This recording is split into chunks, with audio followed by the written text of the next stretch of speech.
ओम शांति। 9 जून 2025 बाबा के महावाक्य हैं। बाबा कहते हैं, मीठे बच्चे, तुम सारे विश्व पर शांति का राज्य स्थापन करने वाले बाप के मददगार हो। अभी तुम्हारे सामने सुख शांति की दुनिया है।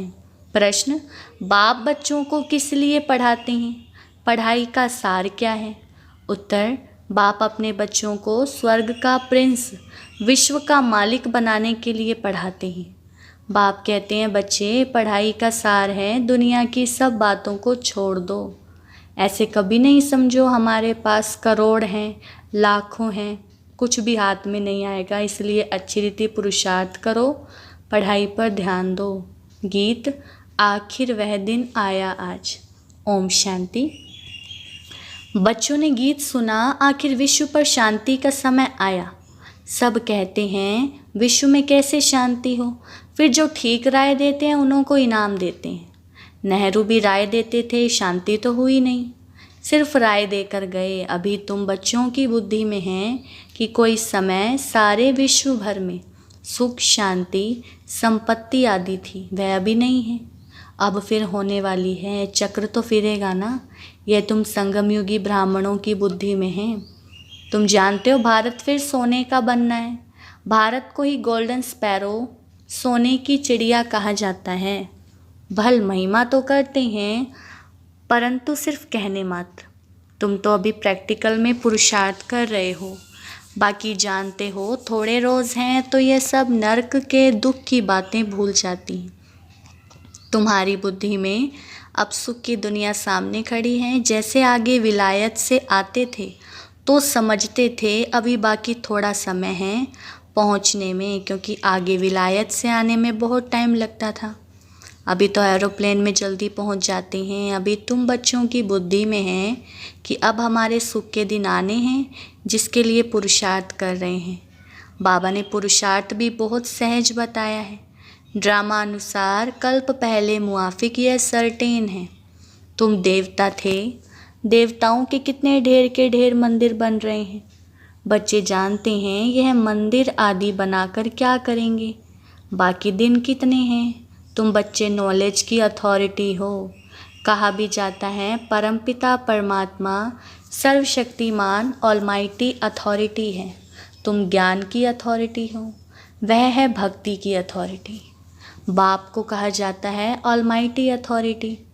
तुम बच्चे नंबरवार पुरुषार्थ अनुसार बन रहे हो। तुमको सृष्टि के आदि मध्य अंत का ज्ञान है। जानते हो हम पुरुषार्थ कर रहे हैं बाप से वर्षा पाने का। जो भक्ति की अथॉरिटी हैं वो सबको भक्ति ही सुनाते हैं। तुम ज्ञान की अथॉरिटी हो तो ज्ञान ही सुनाते हो। सतयुग में भक्ति होती ही नहीं, पुजारी एक भी नहीं होता। पूज्य ही पूज्य हैं। आधा कल्प हैं पूज्य, आधा कल्प हैं पुजारी। भारतवासियों के लिए ही हैं, पूज्य थे तो स्वर्ग था। अभी भारत पुजारी नर्क है। तुम बच्चे प्रैक्टिकल लाइफ बना रहे हो। नंबरवार पुरुषार्थ अनुसार सबको समझाते रहते हो और वृद्धि को पाते रहते हो। ड्रामा में पहले से ही नूंद है। ड्रामा तुमको पुरुषार्थ कराते रहते हैं, तुम करते रहते हो।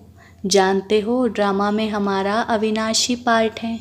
दुनिया इन बातों को क्या जाने, हमारा ही ड्रामा में पार्ट है। जो कहेगा वही समझेगा ना कि कैसे हमारा इस ड्रामा में पार्ट है। यह सृष्टि चक्र फिरता ही रहता है। यह वर्ल्ड की हिस्ट्री ज्योग्राफी तुम्हारे सिवाय और कोई को मालूम नहीं है। ऊंचते ऊंच कौन है दुनिया में कोई नहीं जानते हैं। ऋषि मुनि आदि भी कहते थे हम नहीं जानते, नेति नेति कहते थे। अभी तुम बच्चे तो जानते हो वह रचता बाप है और हमको पढ़ा रहे हैं। यह भी बाबा ने बार बार समझाया है कि यहाँ जब बैठते हो तो देही अभिमानी होकर बैठो।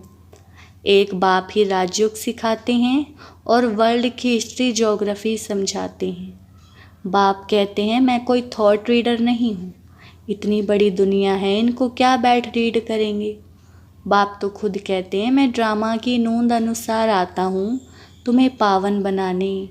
ड्रामा में मेरा जो पार्ट है वही बजाने आता हूँ।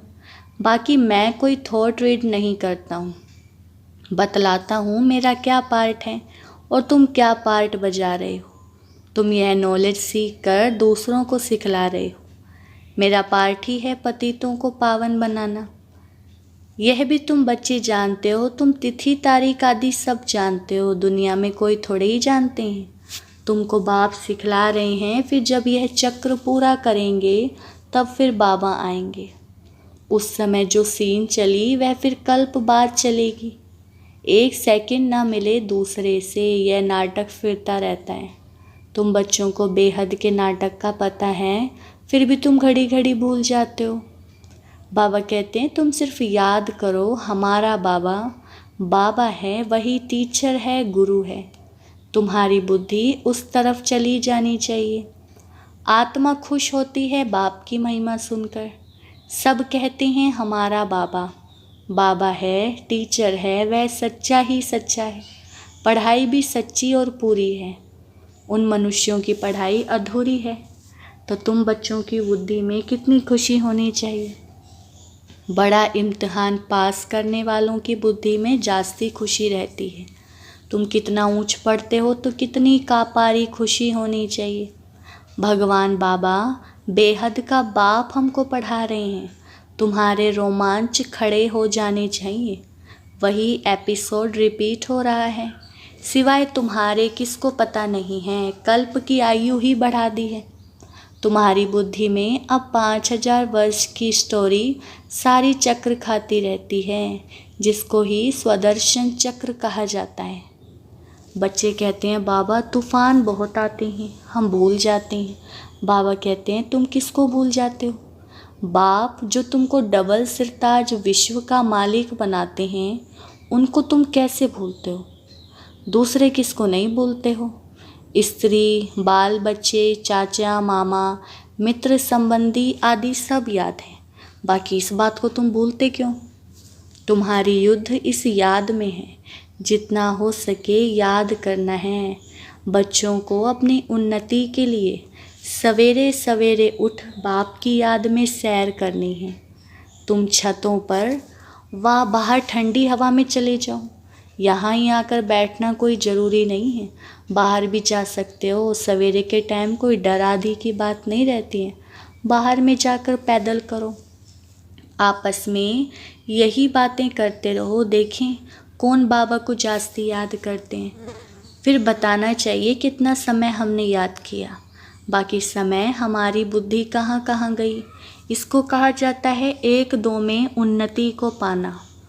नोट करो कितना समय बाप को याद किया। बाबा की जो प्रैक्टिस है वह बतलाते हैं। याद में तुम 1 घंटा पैदल करो तो भी टांगे थकेंगी नहीं। याद से तुम्हारे पाप कट जाएंगे। चक्र को तो तुम जानते हो। रात दिन तुमको अब यही बुद्धि में है कि हम अभी घर जाते हैं। पुरुषार्थ करते हो। कलयुगी मनुष्यों को ज़रा भी पता नहीं है मुक्ति के लिए कितनी भक्ति करते रहते हैं। अनेक मतें हैं, तुम ब्राह्मणों की है ही एक मत। जो ब्राह्मण बनते हैं उन सब की है श्रीमत। तुम बाप की श्रीमत से देवता बनते हो। देवताओं की कोई श्रीमत नहीं है। श्रीमत अभी ही तुम ब्राह्मणों को मिलती है। भगवान है ही निराकार, जो तुमको राजयोग सिखलाते हैं, जिससे तुम अपना राज्य भाग्य ले कितना ऊंच विश्व का मालिक बनते हो। भक्ति मार्ग के वेद शास्त्र आदि कितने ढेर के ढेर हैं, परंतु काम की सिर्फ एक गीता ही है। भगवान आकर राजयोग सिखलाते हैं, उनको ही गीता कहा जाता है। अभी तुम बाप से पढ़ते हो, जिससे स्वर्ग का राज्य पाते हो। जिसने पढ़ा उसने लिया। ड्रामा में पार्ट है ना, ज्ञान सुनाने वाला ज्ञान सागर एक ही बाप है। वह ड्रामा प्लान अनुसार कलयुग के अंत, सतयुग के आदि संगम पर ही आते हैं। कोई भी बात में मूंझो नहीं। बाप इसमें आकर पढ़ाते हैं और कोई भी पढ़ा ना सके। यह दादा भी आगे कोई से पढ़ा हुआ होता तो और भी बहुत उनसे पढ़े हुए होते। बाप तो कहते इन गुरुओं आदि सबका उद्धार करने मैं आता हूँ। अभी तुम बच्चों की एम ऑब्जेक्ट सामने खड़ी है। हम यह बनते हैं। यह है ही नर से नारायण बनने की सत्य कथा। इनकी फिर भक्ति मार्ग में महिमा चलती है। भक्ति मार्ग की रस्म चलती आती है। अभी यह रावण राज्य पूरा होना है। तुम अभी दशहरा आदि में थोड़े ही जाएंगे। तुम तो समझाएंगे ये क्या करते हैं। यह तो बेबीज का काम है। बड़े बड़े आदमी देखने जाते हैं रावण को कैसे जलाते हैं। यह है कौन, कोई बता ना सके। रावण राज्य है ना। दशहरे आदि में कितनी खुशी मनाते हैं, जिसमें रावण को जलाते आते हैं, दुख भी चला आता है। कुछ भी समझ नहीं है। अभी तुम समझते हो हम कितने बेसमझ थे। रावण बेसमझ बना देते हैं। अभी तुम कहते हो बाबा हम लक्ष्मी नारायण जरूर बनेंगे। हम कोई कम पुरुषार्थ थोड़े ही करेंगे। यह एक ही स्कूल है, पढ़ाई बहुत सहज है। बूढ़ी बूढ़ी माताएं और कुछ नहीं याद कर सकती तो सिर्फ बाप को याद करें। मुख से हे राम तो कहते हैं ना। बाबा ये बहुत सहज बताते हैं। तुम आत्मा हो, परमात्मा बाप को याद करो तो तुम्हारा बेड़ा पार हो जाएगा। कहाँ चले जाएंगे? शांति धाम, सुख धाम। और सब कुछ भूल जाओ। जो कुछ सुना है, पढ़ा है, वह सब भूल कर अपने को आत्मा समझ बाप को याद करो तो बाप से वर्षा जरूर मिलेगा। बाप की याद से ही पाप कट जाते हैं। कितना सहज है। कहते भी हैं भ्रिकुटी के बीच चमकता है सितारा, तो ज़रूर इतनी छोटी आत्मा होगी ना। डॉक्टर लोग बहुत कोशिश करते हैं आत्मा को देखने की, परंतु वह बहुत सूक्ष्म है। हठ आदि से कोई देख ना सके। बाप भी ऐसे ही बिंदी है। कहते हैं जैसे तुम साधारण हो, हम भी साधारण बन तुमको पढ़ाता हूँ। किसको क्या पता कि इन्हों को भगवान कैसे पढ़ाते होंगे। श्री कृष्ण पढ़ाते तो सारे अमेरिका, जापान आदि सब तरफ से आ जाएं। उनमें इतनी कशिश है। श्री कृष्ण के साथ प्यार तो सबका है ना। अभी तो तुम बच्चे जानते हो हम 100 बन रहे हैं। श्री कृष्ण हैं प्रिंस। उन्हें गोद में लेना चाहते हैं तो पुरुषार्थ करना पड़े। कोई बड़ी बात नहीं है। बाप अपने बच्चों को स्वर्ग का प्रिंस, विश्व का मालिक बनाने के लिए पढ़ाते हैं। बाप कहते हैं बच्चे पढ़ाई का सार है, दुनिया की सब बातों को छोड़ दो। ऐसे कभी नहीं समझो कि हमारे पास करोड़ हैं, लाख हैं, कुछ भी हाथ में नहीं आएगा। इसलिए अच्छी रीति पुरुषार्थ करो। बाप के पास आते हैं तो बाप उल्हना देते हैं। 8 मास से आते हो और बाप जिनसे स्वर्ग की बादशाही मिलती है उनसे इतना समय मिले भी नहीं। कहते बाबा फलाना काम था। अरे तुम मर जाते फिर यहाँ कैसे आते। यह बहाना थोड़ी चल सकेंगे।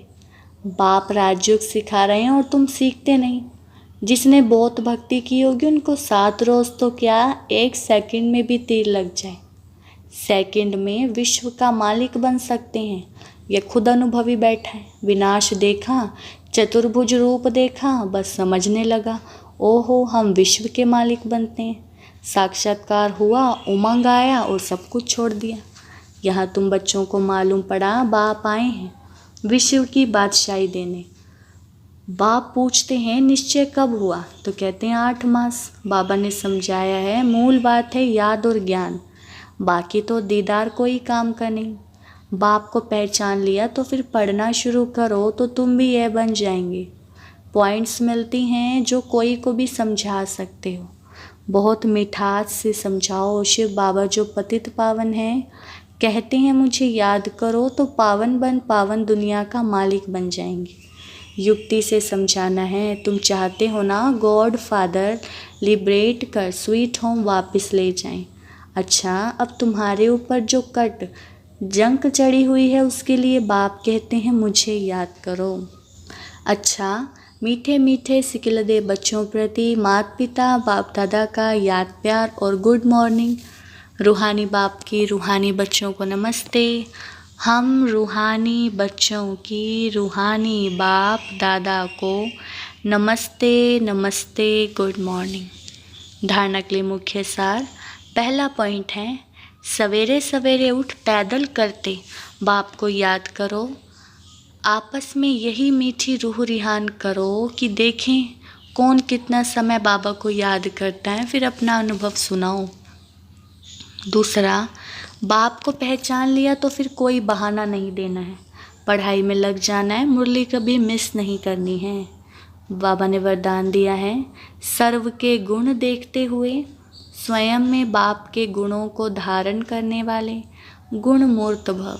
वरदान का विस्तार, संगम युग पर जो बच्चे गुणों की माला धारण करते हैं वही विजय माला में आते हैं। इसलिए होली हंस बन सर्व के गुणों को देखो और एक बात के गुणों को स्वयं में धारण करो।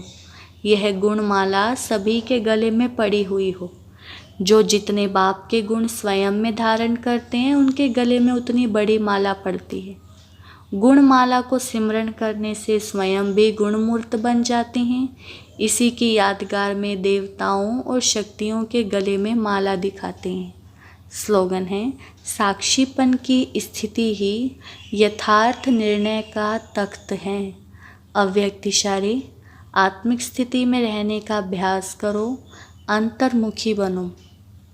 अंतर्मुखी होकर कार्य करने से विघ्नों से, व्यर्थ संकल्पों से बच जाएंगे और समय भी बहुत बच जाएगा। जो अंतर्मुखी रहते हैं उनमें स्मृति की समर्थि भी आती है और आत्मा रूपी नेत्र पावरफुल बनता जाता है, जिससे यदि कोई भी विघ्न आने वाला होगा तो यह महसूसता आएगी कि आज कोई पेपर होने वाला है, और जितना पहले से मालूम पड़ता जाएगा तो होशियार होने के कारण सफलता पा लेंगे। अच्छा, ओम शांति।